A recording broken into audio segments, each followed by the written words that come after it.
বড়ফাৰ নাম লৈ যদি কোনোবাই বিটিআৰক যদি চলনা কৰিবলৈ আহে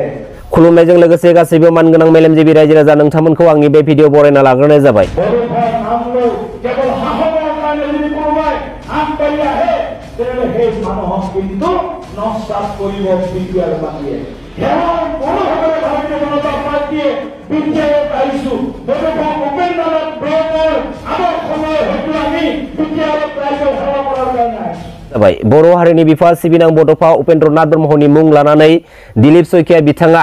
पलिटिकेलि माखासे बाथ्रा बुंलांनाय नुथायखौ जों दिनै नुनो मोनदोंमोन। दिनै दिलीप सयकिया बिथाङा सोर आरो बिथाङा माबोरै जोंनि बर' हारिनि बिफा सिबिनां बड'फा उपेन्द्रनाथ ब्रह्मनि मुं लानानै पलिटिकेलि बेफोर माखासे बाथ्राफोरखौ बुंलांनो माबोरैहाय सुजुग सुबिदा मोनखो आरो माबोरैहाय गोहो मोनखो दिनै माबोरैहाय गोहो मोनखो बे दिलीप सयकिया बिथांनोनो दानि दुलाराय बर' फरायसा आफादनि आफादगिरि बिबानाव थानाय मानगोनां दिपेन बर' बिथाङा अदालगुरि दरं डिस्ट्रिक्टआव थांनानै केम्पिं खालाम भट बिनानै हैदोंमोन आरो माखासे बर' रायजो राजाफोरखौ भट थुनानै देरहासार होनो थाखाय बे दिलीप सयकिया बिथांनि जानानै दिनै बाथ्रा बुंहैदोंमोन। बेसे साननो गोनां बाथ्रा दिनैयो जाय सानखालि सिबिनां बड'फा उपेन्द्रनाथ ब्रह्मनि मुंजों दिल्लीयाव मोनसे लामा बेखेवनाय जादोंमोन बै सानखालिनो बे आसामिस कमिउनिटिनि सासे आसामिस सुबुङा ओरैबायदि गाज्रि रावजों दिनै बर' हारिनि बिफा सिबिनां बड'फा उपेन्द्रनाथ ब्रह्मखौ सोंखारिदोंमोन। बेनि सायाव गोख्रोङै एक्सन लानानै बाथ्रा बुंनायखौ जों दिनैयो मानगोनां दिपेन बर' बिथांनि खुगानिफ्रायबो जों नुनो मोनदिया, मानगोनां प्रमद बर' बिथांनि खुगानिफ्रायबो जों नुनो मोनदिया, मानगोनां इउजि ब्रह्म बिथांनि खुगानिफ्रायबो जों दिनै नुनो मोनदिया। जेराव दिनै बिसोरो सिबिनां बड'फा उपेन्द्रनाथ ब्रह्मनि गोथार आइडिय'लजि फिलसफिनि बिखायाव गसंनानै बेफोरबायदि मोनसे स्टेजआव दिनै थानो हादों आरो दिनै पलिटिकेलि जाय सिटआव दिनै प्रमद बर' बिथांमोना दिनै इउजि ब्रह्म बिथांमोना दिनै जिरायनानै दङ बे सिटखौ माबोरै मोननाय बे गोथार आइडिय'लजि फिलसफिनि बिखायाव गसंना फैनानैसो बेफोरबायदि सिटखौ दिनै बिथांमोना पलिटिकेलि मोननो हादों। दिनैयो बर' हारिनि बिफाखौ गुबुन हारिनि सुबुंफोराबो दिनै गोसोबायदि सोंखारिनो सुजुग आरो सुबिदा आरो लामा मोनबाय। बिनि सायावबो दिनैयो बर' हारिनि माहारियारि आफादनि बिबानफोराव थानाय मैखोम बिबानगिरिफोरा दिनैयो गोख्रों रावजों दिनैयो सोंखारिनो थाखाय सम गैला। बिसोर बेफोरखौ दिनै नायफिननानै दिनैयो गसंथेनानै बाथ्रा बुंनो थाखाय बिसोर दिनैयो जेबो माने मा उदिस गैला। बेसे साननो गोनां बाथ्रा दिनै सोरबा सासे सानै पलिटिकेल लिडारफोरनि खिथुउनाव थानानै पलिटिक्सनि खामानि मावनो थाखाय पलिटिक्सनि बाथ्रा बुंनो थाखाय बिसोर दिनै सम दङ। नाथाय माहारिनि थाखाय बर' हारिनि बिफा सिबिनां बड'फा उपेन्द्रनाथ ब्रह्मनि गोथार महर मुस्रियाव गोथार मुङाव दिनै सोरबा दागो फोनांनो नाजानायनि सायाव बिसोर दिनै बाथ्रा बुंनो दिनै एसेबो सम गैला। साननो गोनां बाथ्रा जायखिजाया मोनसे बाथ्रा बुंगोन मोनसे बाथ्रा बुंगोन जायखिजाया लिडारानो जा बर' हारिनि बिफा सिबिनां बड'फा उपेन्द्रनाथ ब्रह्मनि मुं लानानै पलिटिकेल इस्यु खालामनो जुदि सिमां सुजुदोंब्ला बे सिमांखौ दिनैनो दानो थेर बेथेर खालामनानै लाखा। नङाब्ला नोंथांनि बा नोंसोरनि बे सुजुनाय सिमाङा नोंसोरनि थाखायनो ओरैबायदि मोनसे गाज्रि सिमां जागोन हमथानाबो लाखिनो हानाय नङा। दिनै ओरैबायदि मोनसे थार्ड क्लास स्टेजखौ जों दिनै नुनो मोनबाय, खोनासंनांगौ जानानै फैबाय। जाय स्टेजआव दिनै जोंनि बर' हारिनि बिफा सिबिनां बड'फा उपेन्द्रनाथ ब्रह्मनि मुङाबो पलिटिकेलि दिनै ट्रेन्डिं खालामजानो थांगासिनो दङ। दिनै मानगोनां प्रमद बर' बिथाङा पलिटिकेल सिस्टेमाव एन्ट्रि मारि फैनाय लोगो लोगोनो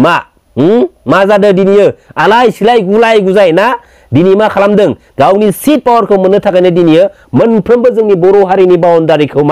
खुला माने अपेन गारजुमनानै होदों। माबोरै जाखो दिनै प्रमद बर' बिथाङा फैनाय लोगो लोगोनो बेसे साननो गोनां बाथ्रा बेसे साननो गोनां बाथ्रा दिनै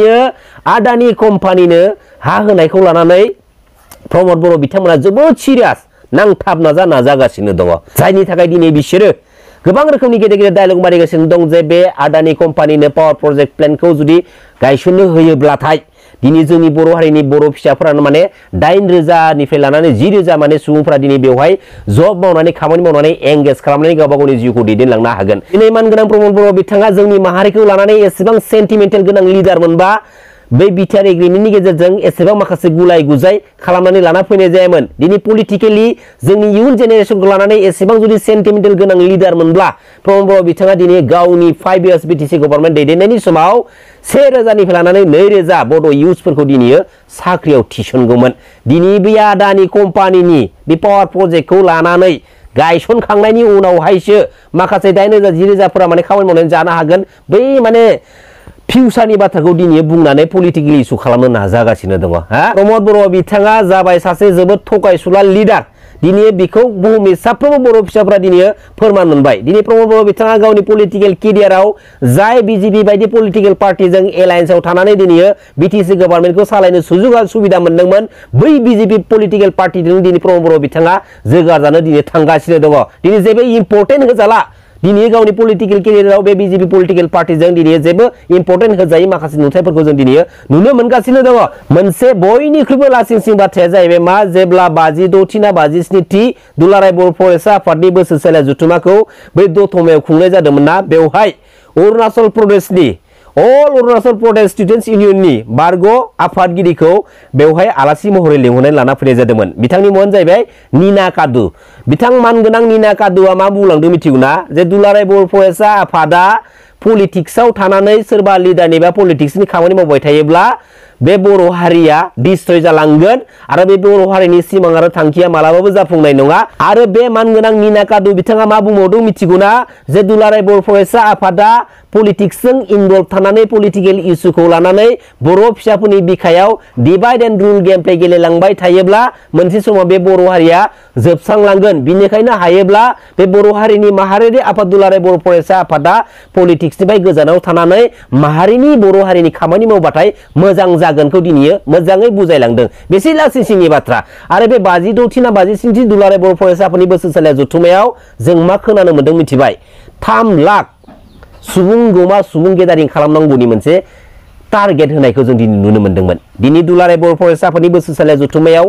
3 लाख 2 लाख 1 लाख मानसि गेदारिं खालामनांगौनि टारगेट होनांगौनि मा दरखार दं मा गोनांथि दङ बेफोरबायदि टारगेटआ मोनसे पलिटिकेलनि कनफारेन्सफोरावसो जायो ना होमबा नंगौ नङा बेसे साननो गोनां बाथ्रा दिनै मानगोनां रायजो राजा नोंथांमोन आरो बे कनफारेन्सनि गेजेरजोंनो मानगोनां अमित शाह बिथाङा 82% बिटिआर रेकर्डनि एमओएसफोरा दिनै मावफुंजाबाय होननानै जोंनि सिगाङाव फोरमायलांबाय आरो बावैसो सान सिगाङावहाय जों मा खोनालायखो जे 95 ना 96% बिटिआर रेकर्डनि एमओएसफोरा दिनै मावफुंजाबाय होननानै फोरमायना होलायबाय अब्ला दिनै मानगोनां रायजो राजा नोंथांमोना बेफोरबायदि माखासे डार्टी पलिटिकल इस्युनि बाथ्राफोरखौ गोथौ गोसोजों साननानै एसे हमदांनो नाजादों दिनै मानगोनां अमित शाह बिथाङा जोंनि बिटिसिआव 10 बार 15 बार फैनायखौ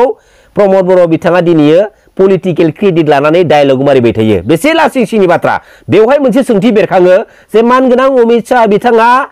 जे जोंनि बिटिसिआव 10 बार 15 बार फैनानै थांबाय आरो बेखौ लानानै जे प्रमद बर' बिथाङा दुगा मिडियानि सिगाङाव बाथ्रा बुंबाय थायो बे 10 बार 15 बार फैनायाव बे मानगोनां अमित शाह बिथाङा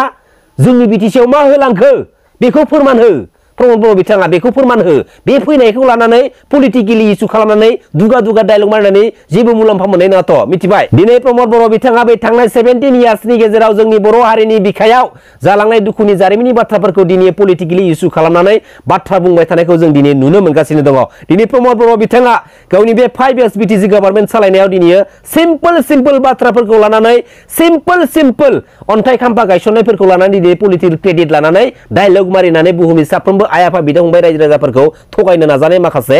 नुथायफोरखौ जों दिन नुगासिनो दङ नाथाय मानगोनां हाग्रामा महिलारि सारा बे 17 इयार्स बिटिसि गभर्नमेन्ट सालायबोनाय समाव आरो दिनैसिमबो मालाबाबो